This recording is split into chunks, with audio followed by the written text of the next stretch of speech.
Hello friends good morning. आपण माने समस्ते केमिति अछंती? आशा करूची समस्ते भलरे थिबे। मु मध्य भल अछि।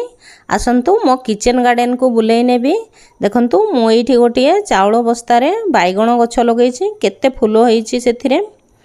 एपटे देखंतु मु कोबी गछ लगेइछि, ब्रोकोली, फूलकोबी, बंधाकोबी सबुथिरु 10-10 टा गछ लगेइछि आनिकी। एठी पोई भी लगेइछि किंतु एठी बधे माटी जमारू भलो नुहो। पोई गछ को 3 मास हे गलानी। देखंतु पोई गछरे फूल भी आसिलानी किंतु से जमारू बड़ होउनी।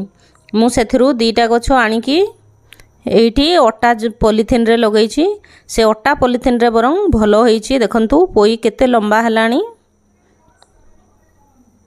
तळे जमारू भलो गछ होउनी। एठी बहुत गोबर खत देबा को पड़िबो नहले जमारू किछि गछ भलो होउनी।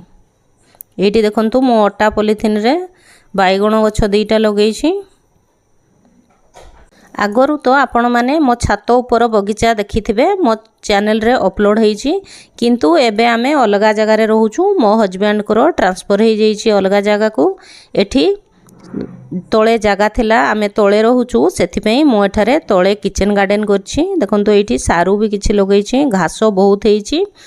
एते वर्षा होछि जे सफा करी होउनी। वर्षा छाडला परे ताकू सफा करिकि किछि सेथिरे भी लगेइबी। मु आजि खंडे पोई नेउछि। पोई घांट करिबी।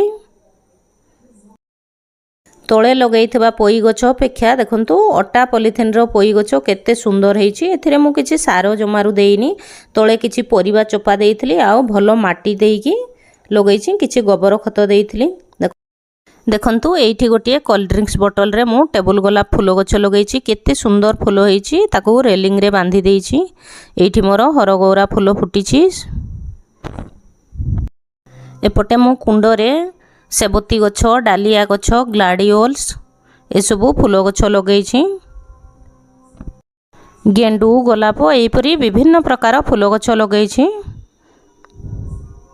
आपण जदि सेबती, डालिया गछ एपर्यंत लगेई नाहंती ताहले एबेठू लगेई दियंतु। शीत दिन रे बहुत फूल फुटिबो।